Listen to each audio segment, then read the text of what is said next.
Loading 2.0 firewall Z 2026 என்ற திமுக தகவல் தொழில்நுட்ப அணியின் நிர்வாகிகள் மற்றும் தன்னார்வலர்கள் சந்திப்பு நிகழ்ச்சியில் முதலமைச்சர் மு க ஸ்டாலின் பேசிட்டு வரார். அந்த காட்சிகளை பார்க்கலாம். நம்மளோட ஆன்லைன் செயல்பாடுகள் இன்னும் வேகமாக அமையணும்னு இன்னைக்கு நாமெல்லாம் ஒன்று கூடியிருக்கிறோம். ஆன்லைனில் உங்களோட வேலை ஹேஷ்டேக்கை ட்ரெண்ட் பண்ணுறது இல்லை, அஜெண்டாவை செட் பண்ணுறது. ஏன்னா நாம தான் கண்டென்ட்ல கிங்கு. நூற்றாண்டுகளை கடந்த திராவிட இயக்கத்தோட முகம் நாம். 75 ஆண்டுகளை கடந்து இன்னைக்கும் ஆட்சி பொறுப்பில் இருக்கிற மிகப்பெரிய கட்சி நாம். நாம் செஞ்சிருக்கக்கூடிய திட்டங்கள் தான் இந்தியாவுக்கு இன்றைக்கு வழிகாட்டுது. இன்னும் பெருமையாக சொல்லணும்னா நவீன தமிழ்நாட்டோட வளர்ச்சி வரலாற்றை எழுதுறதே நாம தான். அப்படிப்பட்ட நம்மை களங்கப்படுத்தி தமிழ்நாட்டுக்குள்ள நுழைஞ்சிடலாம், தமிழ்நாட்டை சிதைச்சிடலாம்னு நம்ம எதிரிகள் நினைக்கிறாங்க. அதுக்கு அவங்க பயன்படுத்துகிற ஆயுதம்தான் அவதூறுகள். எனவே அந்த அவதூறுகளுக்கு மட்டுமே பதில் சொல்லிட்டு இருக்காம சோஷியல் மீடியாவுக்கான அஜெண்டாவையும் நாம தான் செட் பண்ணணும். டிஃபென்ஸ் மட்டுமே ஆடிட்டு இருக்கக்கூடாது, அப்பப்போ அட்டாக்கிங் மோடுக்கும் போகணும். உங்கள் எல்லோரிடமும் எழுத்து திறமை, ஃபோட்டோ டிசைன், மீம்ஸ், வீடியோக்கள் உருவாக்குறதுன்னு பல திறமைகள் இருக்கு. இந்த ஒவ்வொரு திறமையும் கழகத்தோட வெற்றிக்காக நீங்கள் பயன்படுத்தணும். களத்தில் கழக நிர்வாகிகள் ஒரு நாளைக்கு 100 வீடுகளுக்குள்ளே போக முடியுமானா நீங்கள் எல்லோரும் உங்களோட கருத்துக்களால் ஒட்டுமொத்த தமிழ்நாட்டையே உங்கள் பக்கம் திரும்பி பார்க்க வைக்க முடியும்.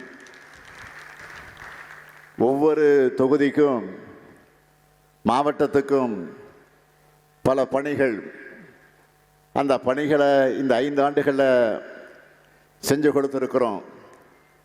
கடந்த ஒரு மாதத்தில் மட்டும் எத்தனை பேருந்து நிலையங்கள், எத்தனை மேம்பாலங்கள், எத்தனை மருத்துவமனை கட்டடங்கள், எத்தனை கல்லூரி கட்டடங்கள் அடுத்தடுத்து வரிசையாக ஒவ்வொன்றா திறந்து வைக்க இருக்கிறோம்.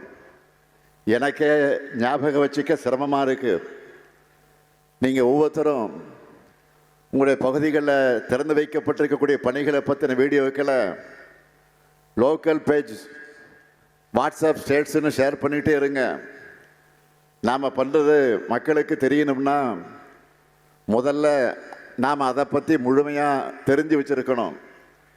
அதனால் என்னுடைய பேஜை ஃபாலோ பண்ணுற மாதிரியே முதலமைச்சர் அலுவலக பக்கம், நம்முடைய கட்சியினுடைய பக்கங்கள், அரசு செய்தி துறையினுடைய பக்கங்கள் எல்லாவற்றையும் தொடர்ந்து ஃபாலோ பண்ணுங்க. நம்ம ஐடிவிங்கினுடைய வாட்ஸ்அப்பின் சேனலை மற்றவர்களை ஃபாலோ பண்ண வைங்க.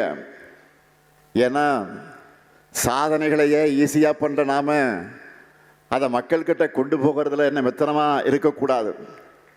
எல்லா ஊர்லேயும் தினமும் திமுகவுடைய செயல்பாடுகள், திட்டங்கள், சாதனைகள் தான் பேசு பொருளாக இருக்கணும். தேர்தல் வரைக்கும் கேப்பை விடாதீங்க.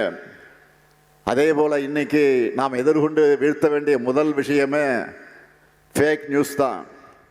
தமிழ்நாட்டுக்குள்ள எப்படியாச்சும் கலவரத்தை உண்டு பண்ணணும், அந்த கலவரத்துக்கு குளிர்காயணும்னு எதிரிகள் நினைக்கிறாங்க. கடந்த 5 ஆண்டுகளில் டிசைனாக பொய் செய்திகளை பரப்பி பார்த்தாங்க. ஆனால் அவங்க எண்ணம் நிறைவேறலை. இன்னும் சொல்லணும்னா அவங்களுடைய பிளான் எல்லாம் அம்பலப்பட்டு அவமானப்பட்டு நிற்கிறாங்க. இந்த பொய் செய்திகளின் சவால்களை நாம் முறியடிச்சாகணும். அதுக்கு நீங்கள் ஒவ்வொருத்தரும் மிக விழிப்போடு ஆன்லைனில் செயலாற்றணும். இனி செல்லும் இடமெல்லாம் செய்தி. தந்தி டிவியின் வாட்ஸ்அப் சேனலை ஃபாலோ பண்ணினா செல்ல இருக்கும் இடமெல்லாம் செய்தி. இதோ QR கோட். இப்பவே ஸ்கேன் பண்ணுங்க, ஃபாலோ பண்ணுங்க.